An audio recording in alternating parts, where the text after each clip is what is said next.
আসসালামু আলাইকুম। আজকে আমি খিচুড়ি রান্না করব। আমার খিচুড়ি খেতে খুবই ভালো লাগে, যেহেতু এই কয়দিন যাবৎ অনেক বৃষ্টি পড়ছে। বৃষ্টির দিনে খিচুড়ি সবার ঘরেই রান্না হয়, আমারও মন চাচ্ছে, তাই আমি রান্না করছি। খিচুড়িতে আমি ৩-৪ পদের ডাল দিয়েছি, যেহেতু ডাল বেশি দিলে খিচুড়িটা খেতে খুবই টেস্ট হয়। আর সেটা আমি ভাতের চালের করেছি, সব সময় পোলার চালের খাই, আজকে ভাতের চালের খাবো।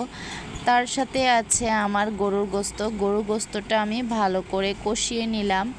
ভালো মতো কষানোর পরে আমি যেহেতু খিচুড়ি দিয়ে রান্না করব, তাই আমি একটু আলু দিয়ে নিলাম, কারণ খিচুড়ির সাথে গোস্তর সাথে আলু না দিলে হয়ই না, ভালো লাগে না খেতে। আর খিচুড়ির সাথে একটু ঝোল ঝোল তরকারি খেতে খুব ভালো লাগে, ঝোলের মাংসর ঝোলের মিশ্রণটা খুব ভালো লাগে খেতে।